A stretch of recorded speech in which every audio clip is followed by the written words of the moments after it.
બોલો ગૌ માતા કી જય. આજના આ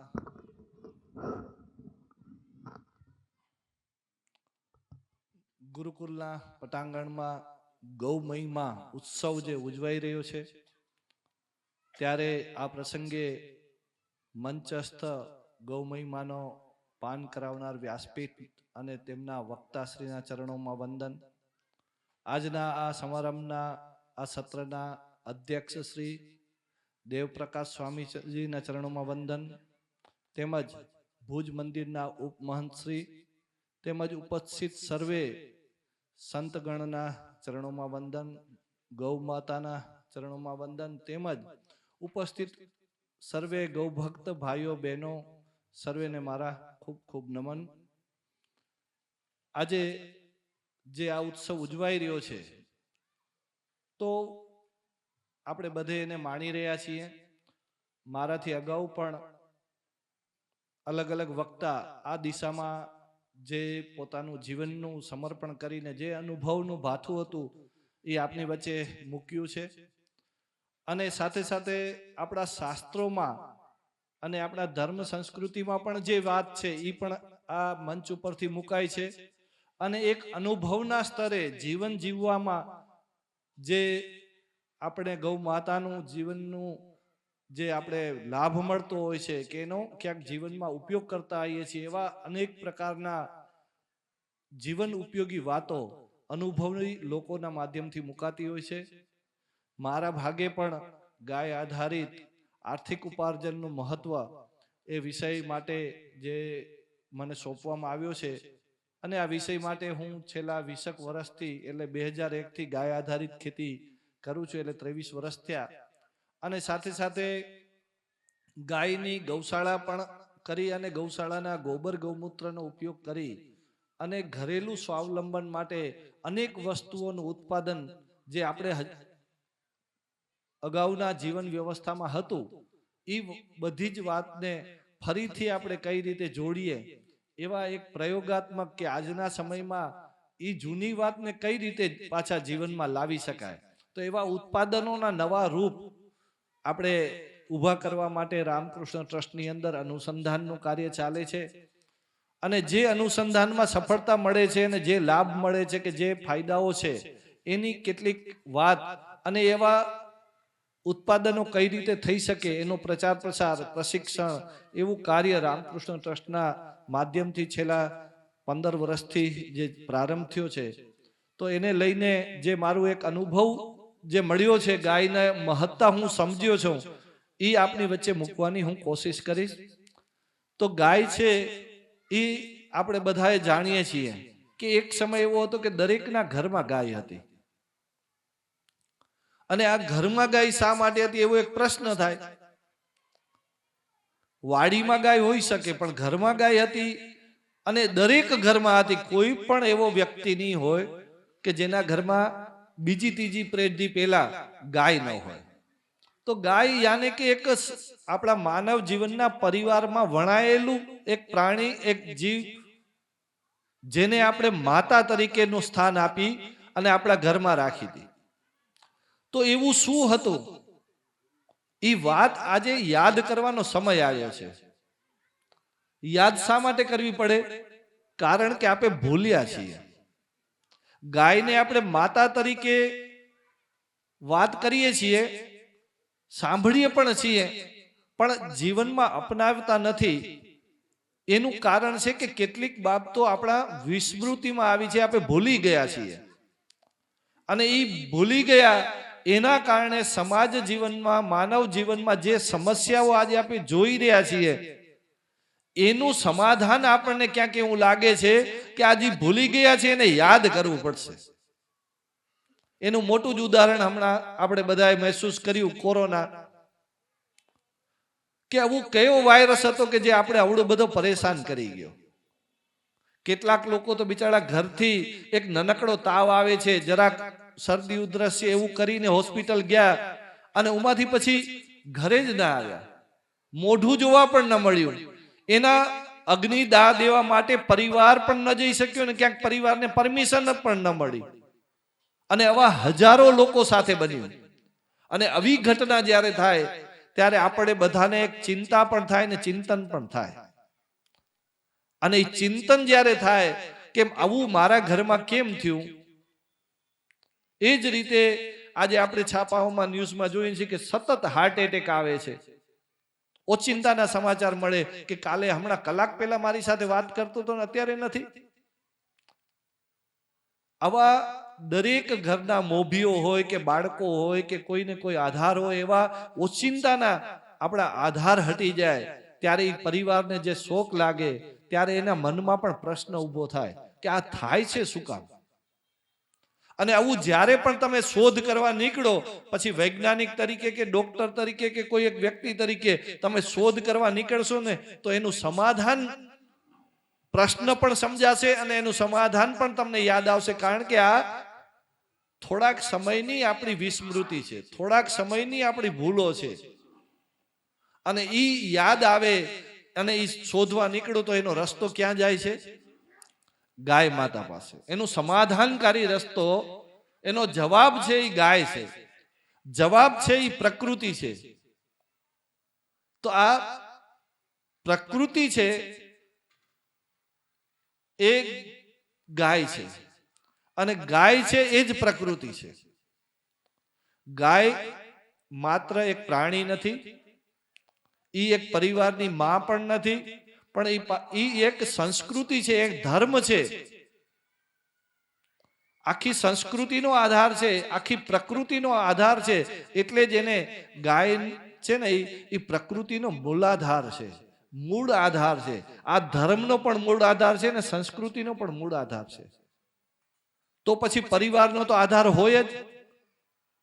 તો આજે આપણે ગાયનો પરિચય કોઈને પણ પૂછીએ અથવા આપણે જોઈએ કોઈના ઘરમાં કે ગાયની નિસ્બત કેટલી, તો કે અડધો લીટર દૂધ. ગાયનો પરિચય એટલે શું? તો કે અડધો લીટર દૂધ. બીજો પરિચય શું? તો કે ભાઈ કોઈક ધર્મ વિધિ વિધાન હશે ત્યારે ગોબર ગૌમૂત્રની જરૂર પડશે. એ સિવાય તમારો ગાયનો તમારી સાથેનો સંબંધ કેટલો તમને યાદ છે? તો લગભગ તમને કોઈ યાદ આવશે નહીં. અને એ જ વિસ્મૃતિ છે. અને એક સમયે ગાય છે એ આપણને ઘરમાં રાખતા હતા તો આપણા ઘરની 80% જરૂરિયાત પૂરી કરતી હતી. આપણે ભૂલી ગયા છીએ, પણ હું યાદ દેવડાવીશ તો તમે તરત જ તમને ધ્યાનમાં આવી જશે, એને સમજાવવું નહીં પડે. એટલે ભારતને છે ને પાછા વળવા માટે કે ધર્મ તરફ જવા માટે કે સંસ્કૃતિની વાત કે પ્રકૃતિની વાત માટે છે ને શીખાડવાની જરૂર નથી, એને માત્ર યાદ દેવડાવવાની જરૂર છે. જાંબુવંતને હનુમાનજીને એની શક્તિ યાદ દેવડાવવી પડી હતી. શક્તિશાળી તો છે જ. એમ ભારત છે ને ઈ એવા ઋષિઓનો સંતાનો છીએ કે આપણી અંદર આ બધી જ પ્રકારની સમજણ અને શક્તિ છે. પણ ક્યાંક એના ઉપર ભૌતિકવાદનું, ભોગવાદનું, આ ભોગવાદી વિચારધારાનું એક આવરણ આવી ગયું છે, એક ધૂળ ચડી ગઈ છે. અને આ ગૌ મહિમા ઉત્સવ છે ને આ ધૂળ ખંખેરવાનું કામ કરે છે. ક્યાંક ને ક્યાંક આપણી આ સુખરૂપી માયાવી આ ઝેર ચડ્યું છે ને, આ ઝેર ઉતારવાનું ક્યાંક કામ આ ગૌ મહિમા કામ કરે છે. આ એક ધર્મના વ્યાસપીઠો છે ને એ એક નોળવેલ છે. સાપ અને નોળીઓ લડે ને ત્યારે સાપનું ઝેર છે ને નોળિયાને લાગી જાય એટલે નોળિયો તરત જ થોડીક વાર માટે એ સાઈડમાં જઈ અને એક વનસ્પતિ આવે છે નોળવેલ, એને સૂંઘી આવે એટલે વળી સાપનું જેટલું ઝેર ચડ્યું ને ઉતરી જાય અને ફરી પાછો એ સંસારિક લડાઈ લડી શકે, એ સાપ સાથે લડી શકે. એમ આપણે પણ બધા આપણે આ માયાવી દુનિયામાં, સંસારમાં ક્યાંક ને ક્યાંક લોભ મોહ માયામાં લિપ્ત થઈ જઈએ અને આપણે ધર્મ સંસ્કૃતિ પ્રકૃતિને ભૂલી જઈએ અને જે સમસ્યા ઊભી થાય ત્યારે વળી પાછી આપણે ક્યાંક ને ક્યાંક આવી નોળવેલની જરૂર પડે. અને આવું નોળવેલ છે એ આ સંતો પાસે સંચવાયેલી છે અને સંતો વળી પછી પેટારામાંથી કાઢીને સુંગાડે એટલે પાછો માણસ છે ને એ બરાબર થઈ જાય. અને આવા ગૌ મહિમા ઉત્સવ ઉજવે એટલે જાગૃતિ થાય. આ ભુજ મંદિરે પણ છેલ્લા 4-5-10 વર્ષથી આ ગાયના વિષય માટે આ સમાજની આ બીમારીઓને જોઈને સમાજના પરિવારો તૂટતા જાય, ખેતી ખતમ થતી જાય, મુખ્ય વ્યવસાયો ખતમ થાય, અનેક સમસ્યાઓ જોઈ અને ક્યાંક મંદિરના સંતોને પણ ચિંતા થતી હોય છે.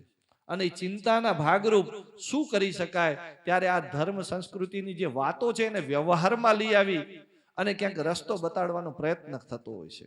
અને આ રસ્તો બતાડવાનો એક પ્રયત્નના ભાગરૂપ આજે આ ગૌમયમાં મહોત્સવ છે. અને એની અંદર ગાયને લઈને આપણું સમાધાનકારી રસ્તો એક નીકળી શકે છે એવી હમણાં દ્વિશતાબ્દી મહોત્સવ થયો ત્યારે એક ગૌમયમાં પ્રદર્શની પણ રાખી હતી અને એમાં પ્રેક્ટિકલ રીતે ખેતી કરીને પણ બતાડી હતી અને પંચગવ્ય ચિકિત્સા પણ ત્યાં બતાડી હતી. ત્યાં કેટલી પ્રકારના ઘરની જરૂરિયાતના ઉત્પાદો પ્રેક્ટિકલ બતાડ્યા હતા. એમાં દૂધ, દહીં, લસ્સીના ટેસ્ટ પણ કરાવ્યા હતા. આપે પેપ્સી કોલામાં ક્યાંક લસ્સીનો ટેસ્ટ ભૂલી ગયા હતા તો પાછો સ્વામીજીએ બધાને યાદ કરાવ્યા અને સંકલ્પ પણ કરાવ્યા કે બારે નીકળશું ને પાછા ભૂલી જાશું. તો પાછા સંકલ્પ આમાંથી કઈ સારું લાગ્યું હોય તો કઈક સંકલ્પ કરો ને તમારા જીવનમાં ઉતારો. એટલું જ નહીં, આ દ્વિશતાબ્દી મહોત્સવ નિમિત્તે 200 કિસાનો ગાય આધારિત ખેતી કરતા થાય. સામાન્ય રીતે બધા જ કિસાન પરિવારના છીએ, પણ આજે કિસાની તૂટી છે એટલે આપણે ધંધા, રોજગાર ને નોકરી તરફ જઈએ છીએ. તો આવો સમૃદ્ધ વ્યવસાય, દુનિયાનો સૌથી સમૃદ્ધ વ્યવસાય કે જેમાં સૌથી વધારે પ્રોફિટ હોય એવો કોઈ વ્યવસાય હોય તો કોણ છે? કયો છે? કૃષિ. કઈ રીતે કે ઉદ્યોગ કરો ને તો 10% નફો હોય. દુકાન ખોલો, ઉદ્યોગ કરો, કઈ પણ ફેક્ટરી કરો, 10% નફો, 20% નફો, 30% નફો, 40%, 1 ગણો, 2 ગણો, 3 ગણો હોય, પણ 200 ગણો કે 100 ગણો ના હોય. અને આવો 100 ગણો કે 200 ગણો નફો દેનાર વ્યવસાય દુનિયામાં કોઈ હોય તો એ કયો છે? કૃષિ. કે એક દાણો વાવો અને 4 મહિનાની અંદર તમને 400 દાણા, 200 દાણા, 100 દાણા, અત્યારે ઝેર પીવડાવે છે છતાં પણ 100 દાણા તો આપે જ છે, પણ એને અમૃત પીવડાવવામાં આવે તો એ હજારા દાણો આપી શકે. આવો એક વ્યવસાય જે આજે છૂટી રહ્યો છે ને આપણે એના ઓપ્શન રૂપે બીજું બધું જ કરીએ છીએ, તો શા માટે આજ વ્યવસાયમાં જે ભૂલો થઈ છે એને ન સુધારીએ? જે ઘર આંગણાનો ધંધો છે, દરેક ગામને કૃષિ વ્યવસાય મળે. ગામ મૂકવું, ઘર મૂકવું એ દુઃખદ ઘટના છે. તડીપારનો એક સજા છે. ઈ સજામાંથી બચવું હોય તો આપણે ખેતીને ઠીક કરવી પડશે. આપણે ગામ અને ઘર ન મૂકવું હોય તો કયો વ્યવસાય કામ આવશે? ખેતી. તો આવો સરસ મજાનો સજામાંથી મુક્તિ આપો એવો વ્યવસાય, ઈ વ્યવસાયમાં જે ભૂલો થઈ છે સુધારીએ. હમણાં સુધી 25-25, 50-50 જણાના પરિવારનો નિર્વાહ કરનાર વ્યવસાય આજે 2 જણાનું નિર્વાહ ન કરી શકે. 20 એકરનો વાડીનો માલિક આજે ભાઈને હજી બીજી જગ્યાએ મૂકે. 20 એકરનો વાડીનો એક ખેડૂત પોતાના દીકરાને ડોક્ટર ને એન્જિનિયર બનાવે અથવા 10,000ની કોઈ નોકરીમાં, કંપનીઓમાં મૂકે. તો ક્યાંક આ સમૃદ્ધ વ્યવસાયનો પાયો ડગી ગયો છે. આપે સાચો વ્યવસાય ભૂલ્યા છીએ. આ ભારતના સાચા વ્યવસાય હતા ને એમાં કયા વ્યવસાય હતા ખબર છે? ભારત 3000 વર્ષ પહેલા સૌથી સમૃદ્ધ દેશ હતો, દુનિયાનો સૌથી સમૃદ્ધ દેશ. આ 1000 વર્ષના ગુલામી કાળમાં એનું પતન થયું. એનાથી પહેલા 3000 વર્ષ સુધી હતો. તક્ષશિલા, નાલંદાની વિદ્યાપીઠો, એવી 36 વિદ્યાપીઠો હતી દેશમાં, અને વિદેશના લોકોમાં શીખવા આવતા. આજે આપણા છોકરાઓ ઓસ્ટ્રેલિયા ને અમેરિકા ને ઉમાં ભણવા જાય, દુનિયા અહીંયા ભણવા આવતી હતી. કયો વ્યવસાય હતો? શું ભણવા આવતા હતા? તો 4 વ્યવસાય ત્યારે હતા: પ્રાકૃતિક કૃષિ, ગાય આધારિત, પશુપાલન, ગ્રામોદ્યોગ અને હસ્તકલા.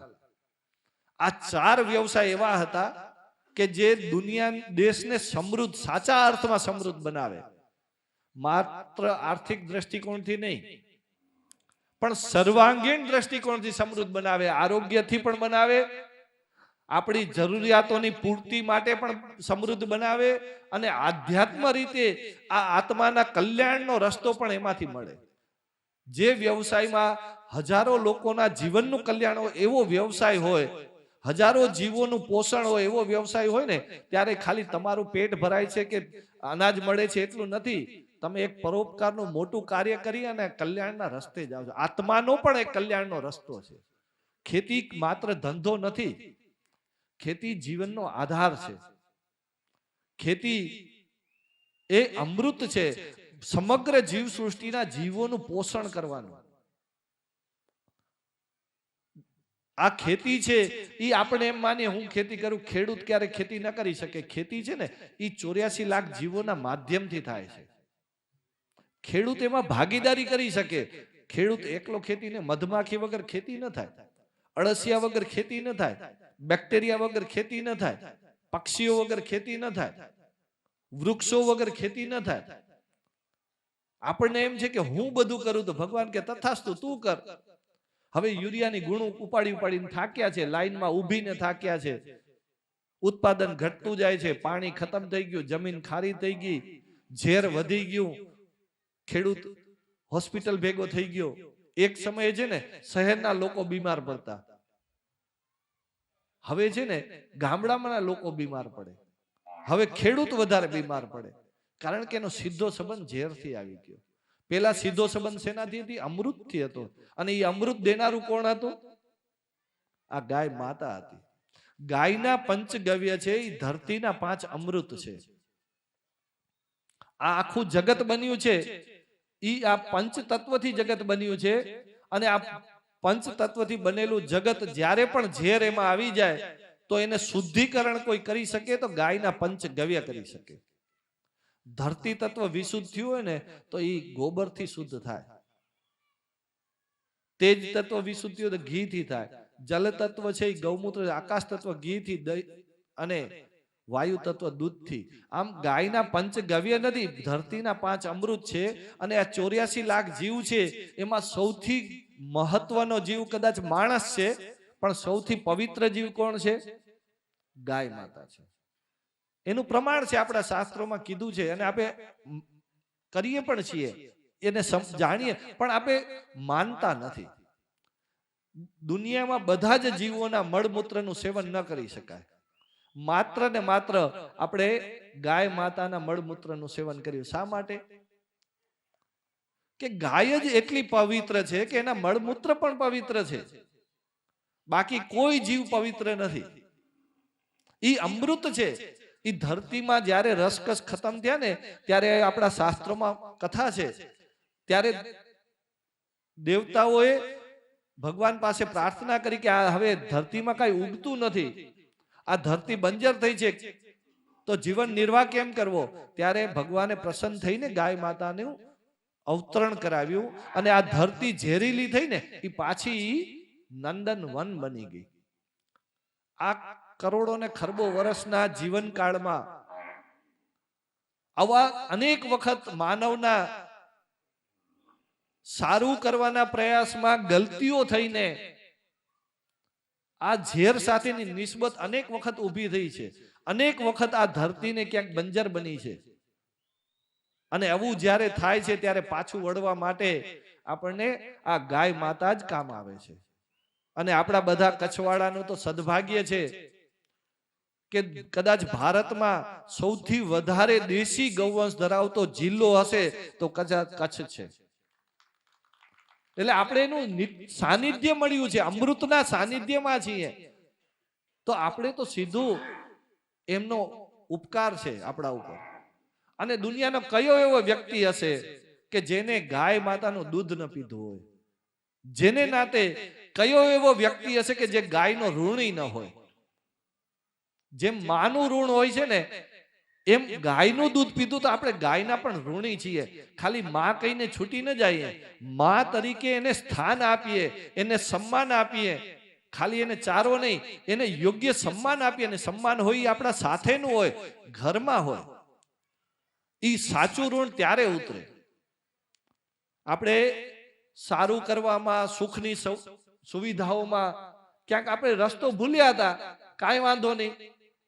હવે આપણને સમસ્યાઓએ જાગૃત કર્યા છે તો પાછા જાગીએ અને આપણે પાછા જે ભૂલ થઈ છે એને સુધારીએ. અને આનું સમાધાન જો કોઈ હોઈ શકે તો એ ગાય માતા પાસે છે. આજે દુનિયા બધી જ એમ કે છે કે પૈસો પેલે, તો હું એમ કહીશ કે પૈસો એ તમને કોઈ આપી શકે ને સૌથી વધારે તો ગાય માતા આપી શકે. આપણા શાસ્ત્રોએ કીધું છે, આ હું નથી કહેતો, શાસ્ત્રોએ કીધું છે. ગોબરમાં કેનો વાસ કીધો છે? આપે સાંભળીએ છીએ, જાણીએ છીએ, પણ માનતા નથી. શું કરીએ છીએ? બધી ખબર છે પણ કોમા જેમાં છીએ, નશામાં છીએ. આપણી ચેતના ખતમ થઈ ગઈ છે. ખબર બધી છે, આપણે આજે પણ આપણા ગીતા ને મહાભારત ને રામાયણ આપણા ઘરમાં રાખ્યા છે, પણ એને ખોલતા, સંતોને સાંભળીએ છીએ પણ એની વાતને પકડતા નથી. જન્માષ્ટમી મનાવીએ પણ કૃષ્ણ ભગવાનની વાત, કૃષ્ણ ભગવાનને પકડીએ પણ કૃષ્ણ ભગવાનની વાતને ન પકડીએ. આપણે શું પકડવાનું છે? તો એના વાતોને, એના ભગવાન દેવી દેવતાઓના જીવનના ચરિત્રનું અનુકરણ કરવાનું છે. રામ ભગવાનની મૂર્તિનું પ્રાણ પ્રતિષ્ઠા થઈ ગયું, એટલું પૂરતું છે? રામના વિચારોનું પ્રસ્થાપન આપણા ઘરમાં થાય, આપણા જીવનમાં થાય. રામના જીવનનું દર્શન આપણામાં ઉતરે તો રામ આપણે ફાયદો કરે, તો રામના આશીર્વાદ આપણને મળે, તો રામ જેવું જીવન આપણે જીવી શકીએ. તો આપણે થોડીક વાતને પકડવાની વાત કરવી પડશે. અને પકડવાનો રસ્તો કે આજે ગોબરમાં લક્ષ્મીજીનો વાસ કીધો છે, તો આપણે હવે અત્યારે લક્ષ્મી જોઈએ છીએ તો તમે ગોબરને પકડો. અમે યુરિયાને શું કામ પકડ્યું છે? તમે ડીએપી ને શું કામ પકડ્યું છે? કદાચ ડીએપી ની વાત સાચી છે તો શું આપણા શાસ્ત્રોની વાત ખોટી છે? આ અધૂરા વૈજ્ઞાનિકોએ વાત કરી એ તમને સાચી લાગે અને આપણા શાસ્ત્રોએ કરેલી વાત ખોટી લાગે? શાસ્ત્રો શેમાંથી બને છે ખબર છે? શાસ્ત્રો બને છે શાસ્ત્રાર્થના આધારે. અને શાસ્ત્રાર્થ શું છે? કે એક વ્યક્તિને આવેલો વિચાર કે સારી વાત એને સીધી લખી નાખો ને તો એ ચોપડી કહેવાય. પણ એ વાતને એવા ઈ જ વિષયના 100 લોકોની વચ્ચે મૂકો અને 100 લોકો કહે ને કે આ વાત સાચી,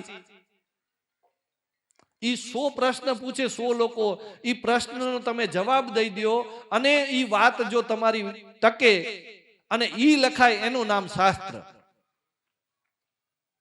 એટલે શાસ્ત્રની વાત કાચી ન હોય. કોઈ એક વ્યક્તિના તુક્કો સૂજ્યો, રાતના સપનું આવીને બોલી નાખ્યું, ઈ ન હોય. શાસ્ત્ર છે ને ઈ 1000 ગયણામાંથી ઘડાયેલું જ્ઞાન છે. અને ઈ જ્ઞાનને જો આપણે ઠેબે ચડાવીએ તો શું થાય? આજે ખેતી શીખવી હોય ને તો આજથી 70 વર્ષ ઉંમરના જે પણ બાપા હોય ને એની કણે શીખાય, યુનિવર્સિટીના વૈજ્ઞાનિક કણે ન શીખાય. આપણી ભારતની જ્ઞાન પરંપરા રહી છે. કઈ હતી? 2 પરંપરા હતી. એક પરિવાર પરંપરા અને એક ગુરુ શિષ્ય પરંપરા. જે પરિવારનું જ્ઞાન છે ને એ ક્યાંથી મળતું હતું? પરિવારમાંથી મળતું હતું. દાદાને એના દાદાએ કંઈક વાત શીખાડી હતી, દાદાએ એના જીવનમાં એ વાતને પકડી અને યુગાનુકૂળ એમાં કેટલાક સુધારા કરવા પડ્યા, સુધાર્યા અને એને પછી વાત એના નીચેના પોતાના દીકરાને કરી. દીકરાએ વળી યુગ બદલ્યો, વાતાવરણ બદલ્યું, પરિસ્થિતિ બદલી એટલે એમાં થોડાક સુધારા વધારા કરી અને એ વાત એના દીકરાને કીધી. એટલે ઘડાયેલું વિજ્ઞાન, 1000 વર્ષનું ઘડાયેલું વિજ્ઞાન છે. આ પરિવાર પરંપરા તૂટી છે. આપણે પરિવાર પરંપરા જો તૂટી જાય તો પછી સાચું જ્ઞાન મળવાનો આધાર નથી, પછી તો ચોપડિયું જ્ઞાન છે. અને આ વૈજ્ઞાનિકો છે એ પોતે એક જ દ્રષ્ટિથી વિચારે છે, એક ડાયમેન્શનથી વિચારે છે, એટલે એનું વિજ્ઞાન અધૂરું છે. સર્વાંગ જીવન જીવવા માટે માત્ર પૈસા જરૂરી નથી. પૈસા સાધન છે. પૈસા કમાવી દે, પૈસા વધુ કમાવી દે, પૈસાનો રસ્તો બતાડે, એ અધૂરું જ્ઞાન છે. પૈસાની સાથે સાથે તમને નિરોગીતા શીખાડે, તમને ધર્મ સમજાવે, તમને પારિવારિકતા શીખાડે, તમને આધ્યાત્મિકતા શીખાડે. આ બધા જ જ્ઞાનનું જોડીને જીવવાની વાત કરે, એનું નામ પૂરું વિજ્ઞાન. આ તો અજ્ઞાન છે. અને આ ગાય આધારિત પ્રાકૃતિક ખેતી છે ને, એ પૂર્ણ વિજ્ઞાન છે. ઈ ગાય આધારિત ખેતીમાંથી તમે જેટલા પણ આજની સમસ્યા છે બધાના સમાધાન એમાં છે. જે દિવસે ગાય આધારિત ખેતી આપણા પરિવારોમાં હતી તે દી મને કયો પરિવાર નાના હતા કે મોટા હતા, તૂટતા હતા કે વધતા હતા? વધતા હતા. તે દિવસે સામાજિક સ્થિતિ શું હતી? તો સામાજિક સ્થિતિ બધા બોન્ડિંગ નતું. આજે એકબીજાનું સન્માન કરતા હતા, નાતી જાતિનું સન્માન હતું. આજે બધે સ્વચ્છંદી થઈ ગયા છે. તે દિવસે પર્યાવરણની સ્થિતિ શું હતી? તો વૃક્ષો, નદીઓ, પાણી, માટી બધું જ હતું. તે દી આર્થિક સ્થિતિ શું હતી? તો આર્થિક સ્થિતિ એ તે દિવસે મજબૂત જ હતી. સોમનાથનું મંદિર 16 વખત લૂંટાણું. શું કામ લૂંટાણું? 16 વખત લૂંટાયા પછી પાછું સમૃદ્ધ થતું હતું. અંગ્રેજો જહાજો ભરી ભરીને જવેરાત લઈ ગયા. અંગ્રેજો આવ્યા શું કામ? અહીંયા કંઈક હતું. જહાજો ભરીને જવેરાત લઈ ગયા. કેની હતી? પદ્મનાભ મંદિરનો ખજાનો એક રૂમનો ખુલે ને એમાંથી 300 કરોડના જવેરાત નીકળે. શેના હતા? આ ખેતીના હતા. આ ખેતીમાં પૈસો નતો એવું નતું. રાજાના મહેલોમાં સુવિધા કોણ બનાવતું? સામાન્ય માણસ બનાવતો હતો. એની આવડત હતી, એની તાકાત હતી, એ કરી શકતા હતા. રાજાને પૈસા કોણ દેતા હતા? પણ સમાજ તેદી સમજતો હતો કે મારે આ ગાડી બંગલા ને સુવિધાની મને નહીં, મારે તો આત્મકલ્યાણ માટે હું જન્મ્યો છું અને જીવવાનો કાર્યક્રમ નાનો રાખું ને આત્મકલ્યાણનો કાર્યક્રમ મોટો રાખું. એટલે લોકો સાદું જીવન જીવતા હતા. એની કણે સુવિધાની કમી નથી. અને ઈ છે ને આ રોકડિયું ધન ન રાખતા. ઈ અષ્ટલક્ષ્મીના જે વાત છે ને, ગૌધન ને આવા આપણા ઓલા શાશ્વત ધન રાખતા હતા. અનેક પ્રકારના ધન હતા, એક પ્રકારનો ધન નતો. તો આવી અષ્ટલક્ષ્મી દેનારી કોઈ પદ્ધતિ હતી આજીવિકાની, તો એ હતી પશુપાલન, ખેતી, ગ્રામોદ્યોગ અને હસ્તકલા. જગતના સાચા વ્યવસાયો, સાચા નહીં શાશ્વત વ્યવસાયો હજારો વર્ષ પહેલા હતા, આજે પણ છે અને હજારો વર્ષ રહેશે. એને કોઈ પણ પ્રકારના કોરોના આવે એને તાળું ન લાગી શકે, એને બંધ ન કરી શકાય. કોરોનાની અંદર કોઈ પણ 4 વ્યવસાય ચાલુ રહ્યા ને, તો પ્રાકૃતિક ખેતી કે ગાય આધારિત ખેતી ચાલુ હતી, પશુપાલન ચાલુ હતું, ગ્રામોદ્યોગ ચાલુ હતા અને હસ્તકલા ચાલુ હતી. આ શાશ્વત વ્યવસાય છે. અને એ વ્યવસાયો 2 પ્રકારે છે. શરીરની જરૂરિયાતોને પૂરી કરે છે અને આત્માની જરૂરિયાતોને પૂરી કરે છે. શરીરની જરૂરિયાત શું છે? તો કે હવા, પાણી, અન્ન અને સામાજિકતા. એટલે હવા, પાણી, અન્ન માટે આપણે અર્થ ઉપાર્જન જોઈએ એટલું અર્થ આપે છે. અને આત્માને શું જોઈએ? આત્માને જોઈએ છે આનંદ, ચિદાનંદ, પરમાનંદ, શાશ્વત આનંદની પ્રાપ્તિ. અને એ આનંદ શેનાથી મળે? તો કે સંતોષ તૃપ્તિથી મળે. સંતોષ તૃપ્તિ શેનાથી મળે? તો પરોપકારથી મળે. અને જ્યારે તમે પ્રાકૃતિક ખેતી કરો છો ને, ત્યારે 1 એકરની અંદર જોઈ શકાય એવા 4 લાખ જીવ અને 1 ગ્રામની અંદર 3 કરોડ જીવ. અને આ બધા જીવોને જીવાડનાર કોણ હતો? 1 એકરની જ્યારે કોઈ ખેડૂત ખેતી કરે ને, ત્યારે રોજ એના આંગણામાં હજારો, કરોડો ને ખરબો જીવો જીવતા હોય. એના માટે નિમિત્ત બને. જીવાડવાનું તો ભગવાન છે, પણ એ ખેડૂત છે ને, એ નિમિત્ત બનતો હતો. રોજ એના આંગણે કરોડો જીવોને જમાડવાનું જ્યાં અન્નક્ષેત્ર ચાલતું હોય ને, એનો એ નિમિત્ત બનતો હોય, તો એના આશીર્વાદ કેટલા મોટા હશે. અને એ આશીર્વાદ હતા ને, એટલે થીગડાવાળી પેન્ટ પહેરતો, માટીના મકાન હતા, 25 જણાનો પરિવાર હતો, પણ એના ઘરે દીકરી સામેથી દેવા જતા હતા. શું કામ દેતા હતા? કારણ કે એના ઉપર ભગવાનના 4 હાથ હતા. એ સાચો વ્યવસાય છે. શરીર કલ્યાણ ને આત્મકલ્યાણ 2 કલ્યાણ કરનારો વ્યવસાય છે. એ સ્વાર્થ અને પરમાર્થ 2 નું બેલેન્સ કરનારો વ્યવસાય છે. જીવનમાં ખાલી સ્વાર્થ પણ ન ચાલે, ખાલી પરમાર્થે ન ચાલે. સ્વાર્થ છે એ શરીર ટકાવવા માટે છે, પરમાર્થ છે એ આત્મકલ્યાણ માટે છે. તો 2 નું બેલેન્સ કરનારો વ્યવસાય હતો. તો એ કયો હતો? પ્રાકૃતિક ખેતી. આજની ખેતી નહીં, જેમાં હજારો રોજ મારવા માટેનો રોજનો કાર્યક્રમ ચાલતો હોય. એ એટલે એની દીકરી નથી મળતી, એના ઉપર ભગવાનના હાથ નથી. એના ભેગા ચતુરંગીની સેના છે, કૃષ્ણ ભગવાન નથી. એના ભેગા વેપારીઓની ચતુરંગીની સેના છે, વેપારી રૂપી. અને જે પ્રાકૃતિક ખેતી કરે છે ને એની સાથે કૃષ્ણ ભગવાન છે, પણ કયા રૂપમાં? ઈ ગાયના રૂપમાં, બેક્ટેરિયાના રૂપમાં, મધમાખીના રૂપમાં, વૃક્ષોના રૂપમાં, અનેક 84 લાખ જીવોના રૂપમાં ભગવાન એના ખેતરમાં વિદ્યમાન છે. અને એનું તમે જ્યારે સંભાળ રાખો તો તમારી સંભાળ તો ઈ રે ને રે.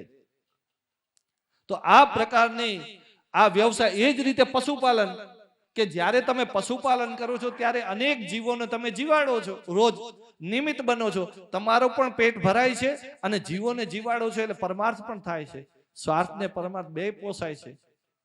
અને આ પશુપાલન સામાન્ય નથી, આપણે દેખાય સામાન્ય છે, એ બોલતું નથી પોતાના મોઢે. એટલે દુનિયાનો સાયન્ટિસ્ટ રોકેટ લઈને આકાશમાં પહોંચ્યો છે, પણ હજી સુધી ઈ છે ને દૂધ નથી બનાવી શક્યો.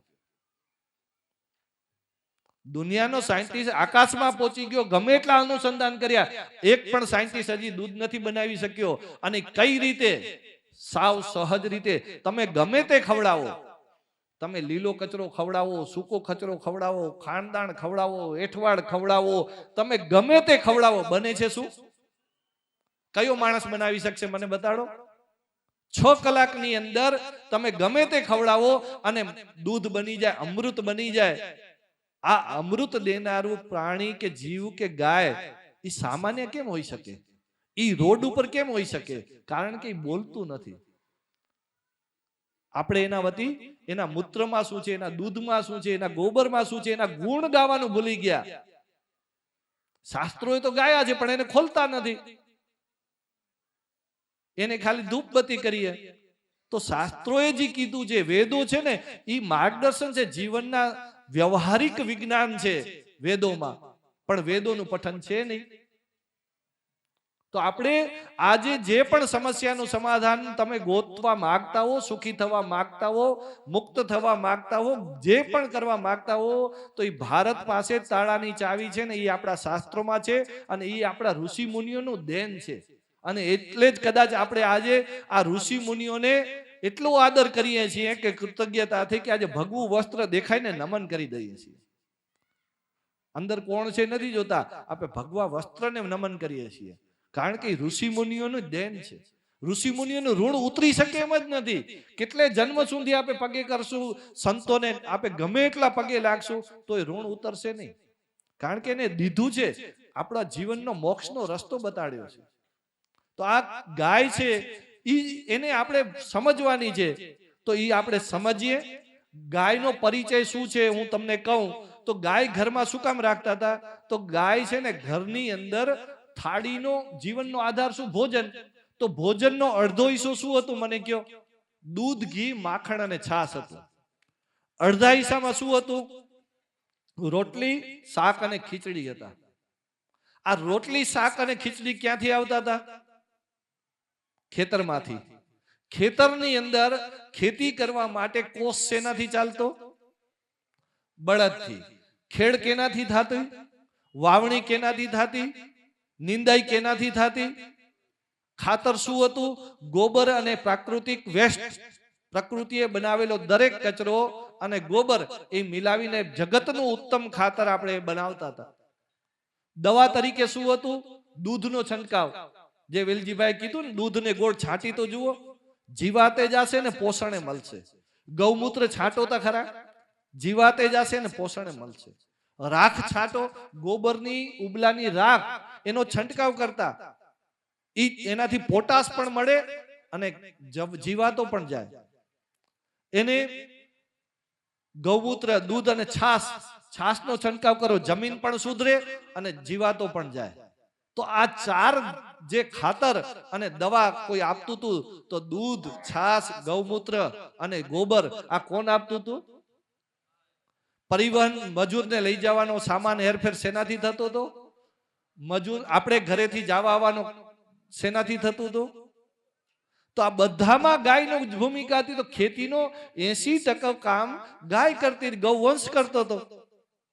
તો થાળીનો કેટલો હિસ્સો થઈ ગયો? થાળીનો મોટો ભાગનું કામ ક્યાંથી આપણું પેટ ભરાતું હતું? ગૌવંશના માધ્યમથી. પછી ચૂલો શેનાથી ચાલતો? રસોઈ કરવી હતી, ચૂલો શેનાથી? ગોબરથી. પછી ધૂપ દીપ શેનાથી થાય? ઘી અને ગોબરના ઉબલા ઉપર કપૂર અને ઘી, અગરબત્તી નહીં. અગરબત્તીમાં વાંસ છે, કોલસો છે અને સસ્તા પ્રકારનું એસન્સ છે. આ ત્રણેય વસ્તુ બાળવાથી પર્યાવરણ અશુદ્ધ થાય છે અને બીમારી થાય છે, અને આજે પૂજારીઓ વધારે બીમાર પડે છે. અગરબત્તી ન કરવી સારી, ભગવાનને રાજી કરવાનો કાર્યક્રમ નથી. વાતાવરણ શુદ્ધિ હતું. ભગવાનના જેટલા પણ અનુષ્ઠાન હતા, યજ્ઞ હતા કે ધૂપ દીપ હતા, એ પ્રકૃતિને પર્યાવરણ શુદ્ધિના કાર્યક્રમ હતા. ભગવાનને નિસ્બત નથી. આ પર્યાવરણ રૂપી ભગવાન છે, એ રાજી થતો, પર્યાવરણ સુધરતું.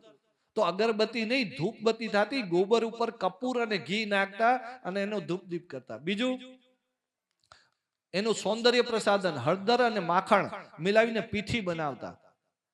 બિલ્ડિંગ મટીરિયલ લીપણ કરતા, પ્લાસ્ટર ને ટાઇલ્સ ની જગ્યાએ.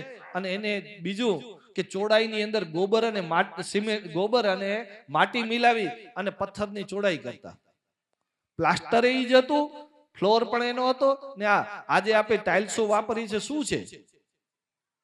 એક દિવસ બધાએ ઘરમાં ગોબર વાપરવું જ પડશે. આ ટાઇલ્સો છે ને, આયુર્વેદ કે છે પગ ઠંડા એટલે બીમારીની ઘર. પગ ગરમ રહેવા જોઈએ ને સર ઠંડુ થાય એને કહેવાય ઘર. બાકીના બધા બીમારીના ઘર. આજે આપણે શું કરીએ? કરોડોનો બંગલો બનાવીએ અને પગને ઠંડુ થાય એવું કરીએ અને માથાને ગરમ થાય એવું કરીએ. માથે સિમેન્ટની છત, નીચે. આવા એક એક જગ્યાએ ગોબરની ભૂમિકા હતી. ઈ સાચા જીવનના ઘર હતા. પછી ચરણામત લેતા, વાત પિત્ત અને કફને સમન રાખનારું ઔષધ. આ ભારતની સંસ્કૃતિ બીમાર ન પડવાનું વિજ્ઞાન છે.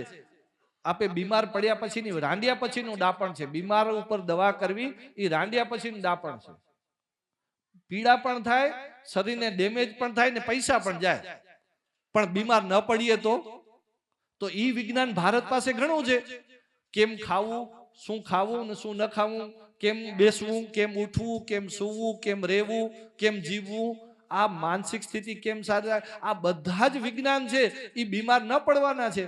એમાંનું એક વિજ્ઞાન હતું ચરણામત પીવાનું. ઋતુ પ્રમાણે 6 ઋતુમાં વાત પિત્ત કફ વધઘટ થાય, એને સમન રાખવાનું કોઈ કામ કરે તો ગૌમૂત્ર કરે ને ગૌમૂત્રનું સેવન કરો. કે દિવસે તમારા વાત પિત્ત કફ અનબેલેન્સ નહીં થાય ને કોઈ બીમારી નહીં આવે. તો આ ગૌમૂત્રનો પરિચય. પછી પરિવહન, ઘરમાં મહેમાન હતા તો ગાડીઓ કઈ હતી? ગામડામાં આડુબાજુ જવા, જાન લઈ જવા તો બળદ ગાડી હતી. આજે 100 વર્ષ થઈ ગયા, 1000 વર્ષ થયા, આપણે બેલગાડીને વૈજ્ઞાનિકોએ અપગ્રેડ જ ન કરી એટલે બેલગાડી ફેલ થઈ ગઈ. પાછળ બળદ, મને કયો કાર આવી તો બેસવાનું જોઈને આવી હતી કે એન્જિન જોઈને આવી હતી? બેસવાનું સારું હતું, બરાબર. તો એન્જિન તો કદરૂપું છે, બળદ કરતા રૂપાળું નથી. તો આપણે પાછળ બેસવાનું બદલવાની બદલીમાં આપણે બળદ બદલી નાખ્યો. આપણે બળદ ગાડી ઉપર આપણે આપણી ટેકનોલોજીને સુવિધા ઘણી બનાવી, ગાડીઓ બધું કર્યું, પણ બળદને ટેકનિક આપી. આજે પણ ભારતની સુગર મિલમાં 3 ટન બળદ શેરડી ઉપાડીને સુગર મિલમાં જાય છે. એને હજી જો લાકડાના વિલો છે, એને ટેકનોલોજી કેમ નહીં?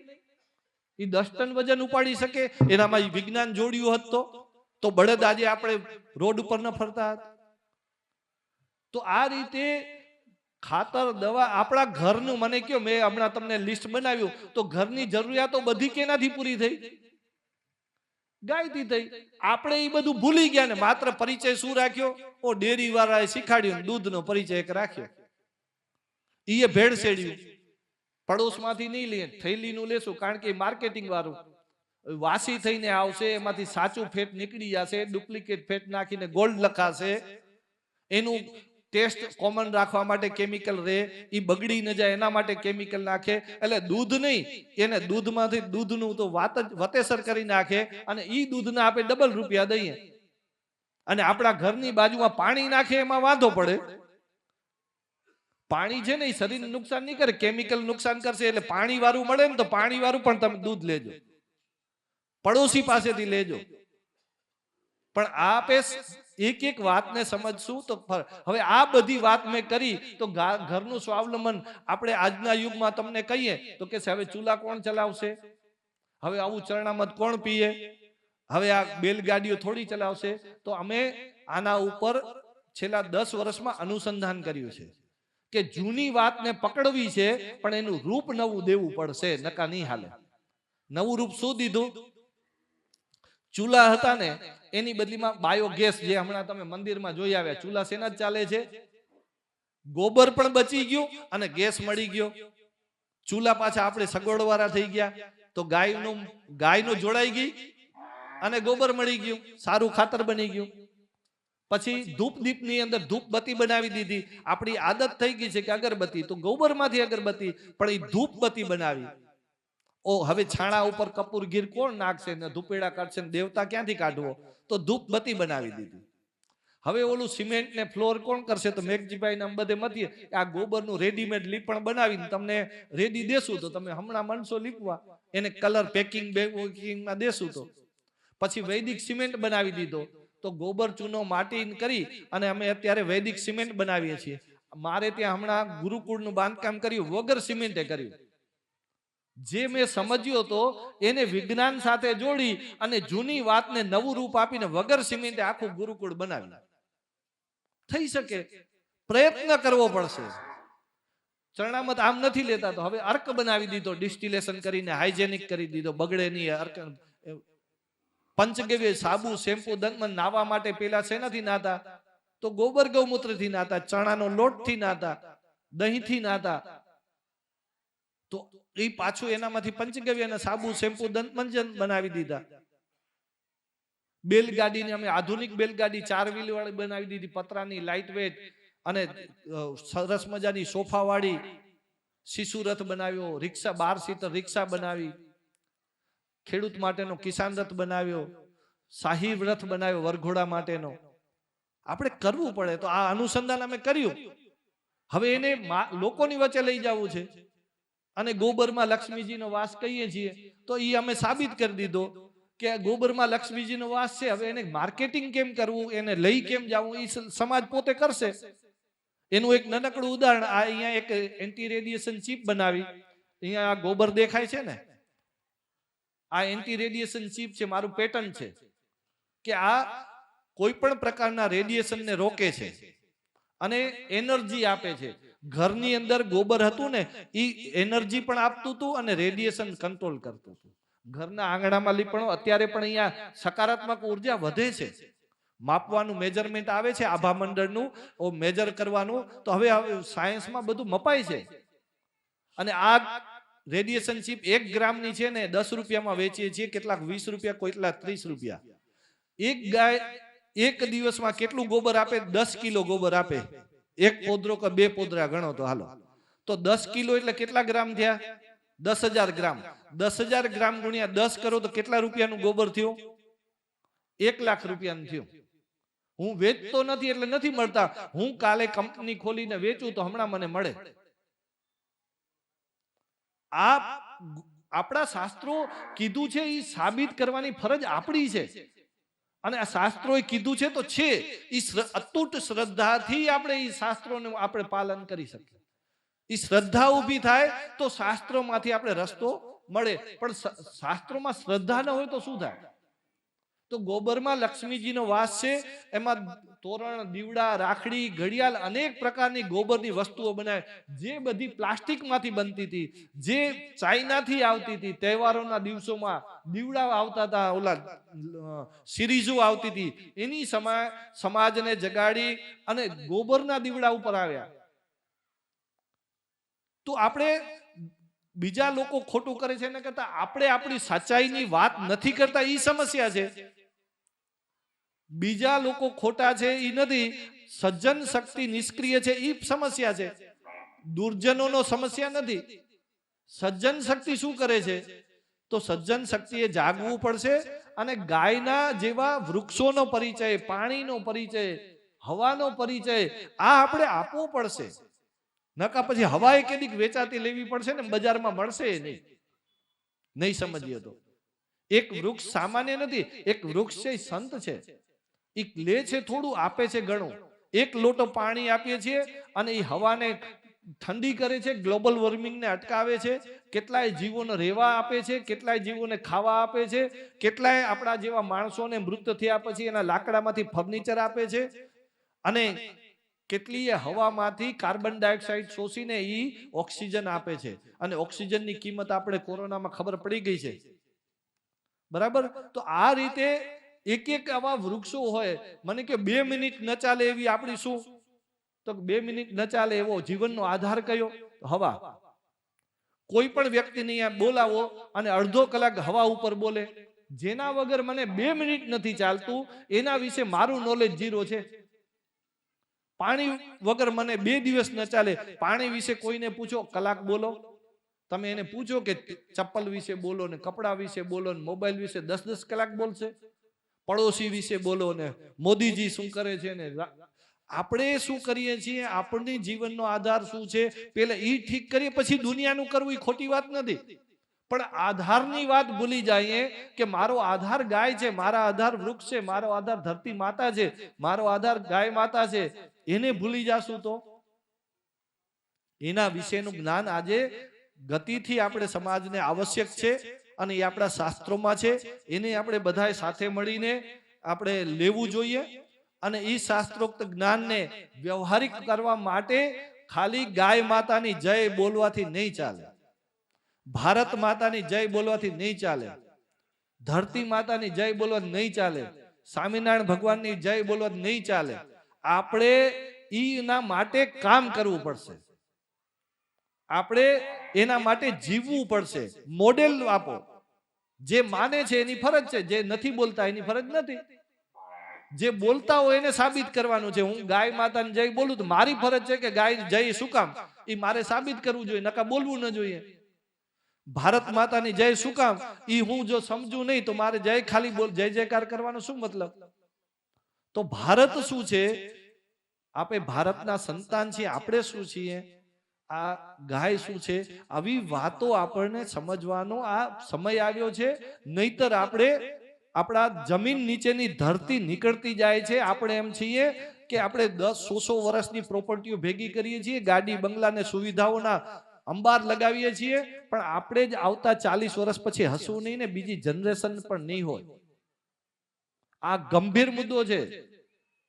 આપણી દાદી છે એ 10 બાળકને જન્મ આપી અને 100 વર્ષ જીવી છે, અને આજે આપણી માતા બેન દીકરીને એક બાળકને જન્મ આપવા માટે હોસ્પિટલમાં જવું પડે છે, અને જેનો જન્મ જ હોસ્પિટલમાં એનું જીવન જ હોસ્પિટલમાં. તો આ જન્મ જ નથી. ઉમા સુધી તો પહોંચી ગયા છીએ. આજે લગ્ન થાય છે તો 10 યુવાનમાંથી 3 યુવાનને બાળક નથી થતા. અનફર્ટિલિટીની હોસ્પિટલો જે આજથી 10 વર્ષ પહેલા 20 વર્ષ પહેલા હતી જ નહીં.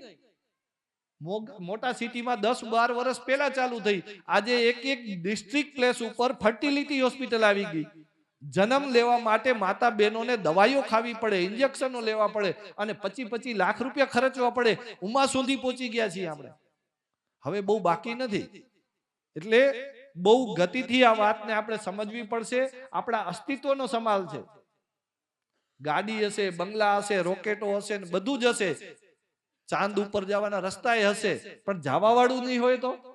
આપણા બાળકો હશે, કરોડોની બેંક બેલેન્સ, પ્રોપર્ટીઓ, બંગલા હશે, પણ ખાનાર નહીં હોય તો?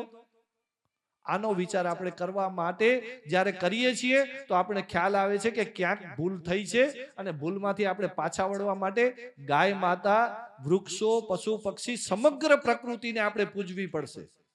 એક જીવ જગતમાં અકારણ નથી. એક પણ જીવનું સર્જન છે. તો આ જગતની હવા, પાણી, અન્નને શુદ્ધ રાખવા માટે હવા, પાણી, અન્નના સર્જનના કારણમાં એક જીવનું સર્જન છે, નડવા માટે નથી. એટલે મહેરબાની કરીને દરેક જગ્યાએ આપણે હાલતે ને ચાલતે ઝેર વાપરીએ છીએ, રસાયણ રૂપી ઝેર છે, એ ઘરમાં હોય કે ખેતીમાં હોય, તાત્કાલિક બંધ કરો. આ ઝેર વાવવાથી ઝેર જ ઉગે, અને કોઈને મારીને કોઈ જીવી શકે ખરું? ગીતામાં ને બધેમાં આપણા કેટલા કથાઓમાં છે કે જેવું કરશો એવું ફળ મળશે. કૃષ્ણ ભગવાનની પણ નાનકડી ગલતીનું ફળ ભોગવ્યું છે, અને રામ ભગવાને પણ નાનકડી, ભગવાનને પણ મુક્તિ નથી. તો આપણે ઝેર વાવીને આપણો ભવિષ્ય કે જન્મારો કઈ દિશામાં લાવીએ? આપણે અહીંયા પોટલા ખોલવા આવ્યા છીએ કે પોટલા બાંધવા આવ્યા છીએ? અને પોટલા કયા પોટલા બાંધવા છે ને કયા છોડવાના છે? આ આપણામાં ચિંતન હોવું જોઈએ. ચિંતન હશે તો બધું જ છે. પ્રશ્ન હશે તો જવાબ છે. પણ કોમાની જેમ કોઈકની પાછળ હાલ્યા જ જવું છે તો પછી કોઈ સમાધાન. હું તો એમ કહું છું કે આજે ખેડૂત ખેડૂત જ નથી, ઈ ખાલી લેબર છે, મજૂર છે. ખેડૂત તો એને કહેવાય કે જેને ખાતરની પરિભાષા ખબર હોય. ખેડૂત એને કહેવાય એને ધરતીને ઓળખતા આવડે. ખેડૂત એને કહેવાય એને પાણીની ખબર પડે, પાણી વિશે જ્ઞાન હોય, એક એક વિષયનું જ્ઞાન હોય, હવાનું જ્ઞાન હોય, પર્યાવરણનું વાતાવરણનું જ્ઞાન હોય, એને કહેવાય ખેડૂત. અને ઈ ખેડૂત છે ને તેની એક કોષમાં ખેતી હતી, વીઘામાં ખેતી હતી, 25 જણાનો પરિવાર નિર્વાહ થતો હતો. અને આજે 20-20 એકરમાં કોઈનું પૂરું નથી થતું. આ ખેતી નથી. ખેતીમાં ભૂલો છે અને ખેતીમાંથી જીવસૃષ્ટિ ગઈ છે. ખેતીમાંથી વૃક્ષો નીકળી ગયા, પશુ નીકળી ગયા, પક્ષી નીકળી ગયા, ગાય નીકળી ગયા અને નંદન વન ખેતી શમશાન બની ગઈ. જ્યાં કોઈ ચકલું ન ફરકતું એને શું કહેવાય? જ્યાં પંપ ઉપાડો ને જ્યાં રોજ હજારોની સંખ્યામાં જીવ મરે ને દફન થાય એને શું કહેશો? આ ખેતી નથી, આ શમશાન ઘર છે. અને એટલે જ કદાચ ખેડૂતો હવે ખેતરમાં બેસતા નથી. જેવો ખેતરે જાય મજૂરને કામ બતાડીને પોતે ભાગીને ચાયની કેટલી બેસી જાય. વળી બપોર થાય એટલે જમવા આવે ને પાછો ખેતરમાંથી ભાગે જ છે, ખેતરમાં બેસવા તૈયાર નથી. અને પેલાનો ખેડૂત શું હતો સ્વામીજી? વડ પીપળા હતા, નીચે પશુઓ ભાંભરતા, ખાટલો નાખીને બેસતો, ખાલી બીજ નાખવાનું કામ કરતો. બીજ નાખી અને દુનિયા આખી એની પાસે આવતી. સુતારીની આવતો, દાઢી કરવા વાળો વાણંદ એની પાસે આવતો, દુનિયા આખી ખેડૂત પાસે આવતી. અને આજે આખી દુનિયા બેસી ગઈ અને ખેડૂત ભટકે છે. લુહાર પાછળ જાય, સુતાર પાછળ જાય, વાણંદની લાઈનમાં, વાણંદની દુકાનમાં લાઈનમાં બેસીને દાઢી કરાવે. 20 એકરનો વાડીનો માલિક ગયો હોય ગાડીથી પણ બેસે લાઈનમાં. અને તે દિવસે થીગડા વાળી પેન્ટ પહેરતો હતો પણ દુનિયા આખી એના ઘરે આવતી હતી. દીકરી દેવાય ઘરે આવતી હતી અને આખો સમાજ એને નમન કરતો હતો. જગતનો તાત હતો. અને તાત એટલે થયો કે એને સાચા ભાગીદારોને ભૂલી ગયો. એના સાચા ખેતીના ભાગીદાર કોણ હતા? તો વૃક્ષો હતા, પશુ હતા, પક્ષી હતા, આ ગાય હતી, આ બધા જીવો હતા, અળસિયા હતા, કીડી મકોડા, બધા એના ભાગીદાર હતા.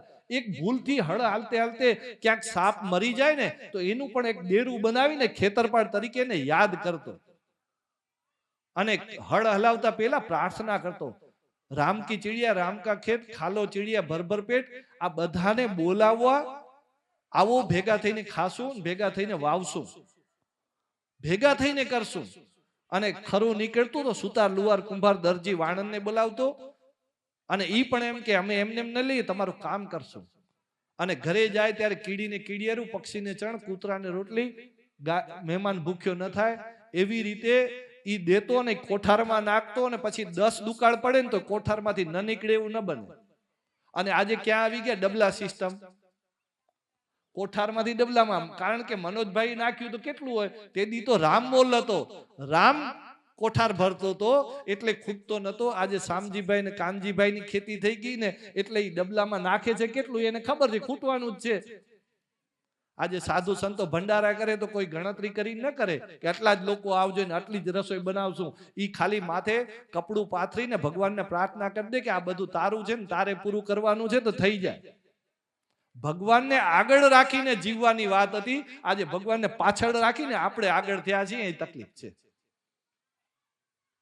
એટલે ગાયનો વિશાળ પરિચય આપણે આપણા જીવનમાં અપનાવવો પડશે. અત્યારે જ્યાં પણ ઝેર શરીરમાં તમને બીમારીઓ થઈ છે, પંચગવ્યનું સેવન કરો, ઝેર નીકળી જશે. તમને આધ્યાત્મિકતાને તમારામાં વિચારિક તકલીફ થઈ છે, તમે પંચગવ્યનું સેવન કરો, શરીરની અંદર ટોક્સિક અને વિકારો અને નેગેટિવિટી છે એ નીકળી જશે. તમે વિધિ વિધાન કરાવો ને ત્યારે પંચામૃત પીવડાવે, ખબર છે? એ શું કામ પીવડાવે? વિધિ વિધાનનું અનુષ્ઠાન સફળ ત્યારે જ થાય કે તમે પવિત્ર ભાવથી કરો તો. અને પવિત્ર ભાવ માટે પવિત્ર શરીર જોઈએ. જ્યારે અપવિત્ર શરીરને પવિત્ર કોણ કરે? તો એ પંચામૃત પીવડાવે. અત્યારે એમાં થોડોક ફેરબદલ કરી સાકર ને મધ નાખ્યું છે, એની બદલીમાં દૂધ, દહીં, ઘી અને ગોબર ગૌમૂત્ર નાખવામાં આવતું. એ સાચું પંચગવ્ય પંચામૃત હતું. તો ઈ પાવન કરે ને ત્યારે અનુષ્ઠાન ત્યારે સફળ થતું. ગાય ઘરમાં માત્ર આવવાથી તમારા ઘરના વિચારો ન બદલી જાય, તમારી પરિવારમાં ભાઈઓ ભાંડરું બધે ભેગા થવા ન માંડે તો મને કહેજો. ઈ આધ્યાત્મ પણ છે. ઈ ખાલી ઘરમાં આવે ને તો પણ તમારા ઉપર બધું ઈ હંમેશા બધાને આશીર્વાદ જ આપે છે. માં છે ને, માં કે દિવસે કોઈને ગમે એટલા હેરાન કરે, દીકરો પણ કરે પરેશાન, તો ધરતી કેદી કોઈને પરેશાન ન કરે, ગાય પણ ન કરે અને કોઈ માં ન કરે. એટલે આપણા શાસ્ત્રોએ જેમ તેમ ગમે એને ઉપમા નથી દઈ દીધી કે માં કહી દો. તો આપણે અને માં કહીએ છીએ એટલે એક ફરજ આવે છે. શું કે આપણે ચાંદાને મામા, સૂરજને દાદા, આકાશને પિતા, વાયુને દેવતા, આ બધાને માતા પિતા ને દેવી દેવતા શું કામ કીધા? આપણે એક સંબંધ બાંધીએ છીએ કે આપણે પરિવારના છીએ અને સંબંધ બંધાય, એક એગ્રીમેન્ટ કરીએ છીએ કે જ્યારે તમને જરૂર પડશે ત્યારે હું તમારી મદદ કરીને, તમને જરૂર પડે ત્યારે તમે મારી મદદ કરજો. સંબંધ મતલબ કે પરસ્પરાવલંબનનો એગ્રીમેન્ટ. આપણે બે જણા એકબીજા માટે સમર્પિત છીએ, એકબીજા માટે જીવશું મરશું, એને કહેવાય સંબંધ. આ તો સંબંધો તો અત્યારે ઔપચારિકતા બની ગઈ, ગમે તેને માં કહી દે, ગમે તેને આપણે સંબંધ બાંધી લઈએ, પણ એનો અર્થ જાણતા નથી. તો આપણે જે દિવસે આપણે અર્થ કાઢશું ને તો ખબર પડશે. એટલે ગાયના પંચગવ્યથી માંડીને અનેક વસ્તુ છે જે આર્થિક ઉપાર્જન માટે સક્ષમ છે. જે સૌથી સમૃદ્ધ વ્યવસાય ચલાવી શકે તો ગાય ચલાવી શકે. ગ્રામોદ્યોગ એનાથી ચાલે. મેં તમને કીધું સાબુ, શેમ્પુ, દંતમંજન, ફિનાઇલ, માલિશ તેલ, ખેતીના ખાતર, ખેતીની દવાઈયા, વૈદિક સિમેન્ટ અને પંચગવ્યની ફાર્મસીના અર્ક બનાવીએ છીએ. દવાઈ ડાયાબિટીસનો, સાયટિકા, આવા અનેક પ્રકારના દવાઓના અર્ક ગૌમૂત્રથી બને. તો એક ગાય તમને કેટલું આપે? આ ઉપાર્જનનું ઘર છે. અને ખાલી ઇકોનોમિકલ નહીં, બધી જ પ્રકારની આપણી જરૂરિયાતોને પૂરી કરી શકે. એટલે એનું નામ છે કામધેનુ. તમારી બધી જ કામનાઓને, બધા જ પ્રકારની કામનાઓને પૂરી કરી શકે તો એ કામધેનુ છે. કામધેનુ આજે પણ છે જ, ઈ જ છે, પણ આપણે એને ઓળખતા નથી. તો હું એમ ઈચ્છું છું કે આજે આ દાખલો સંતોએ કર્યો છે. આજે આ આખું આયોજન આ ગુરુકુલના સર્વે સંચાલકોએ અને દેવચરણ સ્વામીએ જે આ દાખલો કર્યો છે, હું એને ખૂબ ખૂબ અભિનંદન અને શુભેચ્છા પાઠવું છું કે સંતોની આ સાચું કર્તવ્ય આજે નિભાવી રહ્યા છો. ભુજ મંદિર જેટલા પણ ગાય અને પ્રકૃતિ ઉપર કામ આગળ વધી રહ્યું છે, તો આ ખરેખર આજના સમયનો સાચો ધર્મ છે. આપણો મૂળ ધર્મ હતો એ પ્રકૃતિ ધર્મ હતો. ધરતી, આકાશ, અગ્નિ, વાયુ, જલ તત્વ પૂજક હતા. તત્વથી સત્વનો પ્રવાસ હતો. આપણે બધા આના આશ્રિત છે. આ કવચ છે, જીવન કવચ. પર્યાવરણ છે એ પ્રકૃતિથી બને છે ને પ્રકૃતિ પર્યાવરણ છે, જીવન કવચ છે. તો આપણા બધાનો જીવનનો આધાર આ સાચા ભગવાન છે. આ જેનામાં ભગવાને પ્રાણ પ્રતિષ્ઠા કર્યો એવા આ બધા દેવાલય છે. આપણે ભગવાનના મંદિરમાં પ્રાણ પ્રતિષ્ઠા સંતોના માધ્યમથી, મહંતોના માધ્યમથી, પણ આ જીવોમાં પ્રાણ પ્રતિષ્ઠા કોણ કરે છે? આ ગાય માતામાં કોણે પ્રાણ પ્રતિષ્ઠા કરી? 33 કરોડ દેવતા કોણે પ્રાણ પૂર્યા છે? સ્વયં ભગવાને. તો આ હરતા ફરતા દેવાલય છે. એટલે જગતમાં જીવ છે ઈ પરમાત્માનું પ્રગટ સ્વરૂપ છે અને ઈ ભારતની મૂળ વાત છે. અને એટલે પંચ તત્વ, ધરતી, આકાશ, અગ્નિ, વાયુ, જલની પણ ચિંતા કરવી, એને શુદ્ધ રાખવા અને આ બધા જીવોનું જીવન બની રહે, એમાં જ મારું કલ્યાણ છે, એમાં જ મારા જીવનનો આધાર છે. આવું વાત આપણા શાસ્ત્રો અને વેદો દ્વારા આપણને મળી છે. આ સંતો એના વાહકો છે, એના માટે મથી રહ્યા છે. આપણો સહયોગ મળવો જોઈએ, એ નથી મળતો. આપણે વાર્યા વરસું એ આનંદની વાત છે. હાર્યા તો વરવું જ પડશે, એમાં કોઈની તાકાત નથી. પ્રકૃતિ દંડો ઉપાડશે એટલે બધાને સીધા કરશે. પણ સંતો ઈચ્છે છે કે તમે વાર્યા વરો. અને આ સંતોના આ દાખલાને આપણે સફળ કરવા માટે અહીંયાથી જેટલા પણ જાઓ અને આ 6 દિવસમાં, આ 3 દિવસમાં જે 6 લોકોએ અને સંતોએ કથાના માધ્યમ જે કીધું છે એમાંથી જે સારી વાત લાગી હોય તો અહીંયા સાડીનો છેડો હોય કે શર્ટનો છેડો હોય, એકાદ વાતનો સંકલ્પ કરી ગાંઠ વાળવાની આપણી પરંપરા રહી છે. એ ગાંઠ વાળીને જજો તો તમને આના ફાયદા શરૂ થશે. અને પછી વધારે આવા મહોત્સવો ઊભા કરવા માટે પણ આપણે એને સંતોને કહેશું કે હજી આનું વધુ પ્રમાણ કરો અને અમને સાચું માર્ગદર્શન માટે આપનું સાનિધ્ય આપો. અને ગાય માતાના સાનિધ્યમાં જે આ એક અનોખો એક મંચ બન્યું છે એ પણ ખરેખર અભિનંદનની વાત છે. ભારતનું પહેલું ગૌ સંમેલન, વિશ્વ ગૌ સંમેલન બોલ્યું હતું, એ હતું 2006માં ત્યારે મંચ ઉપર સ્વયં નંદી મહારાજ બિરાજ હતા અને એના પછીનું હું બીજું સંમેલન આજે જોઈ રહ્યો છું કે જ્યારે સ્વયં નંદી મહારાજ ને ગૌ માતા સ્વયં સાક્ષાત 33 કરોડ દેવતા બિરાજમાન હોય એવું આ મંચ સજ્યું છે અને આ મંચના સાનિધ્યમાં આપણે 3 દિવસ જે કંઈ પાથે લીધો છે ભગવાન આપણને એ વાતમાંથી વ્યવહાર સુધી લઈ જવા માટે શક્તિ આપે એવી અભ્યર્થના. ભારત માતા કી જય. વંદે ગૌ માતરમ. જય શ્રી સ્વામિનારાયણ.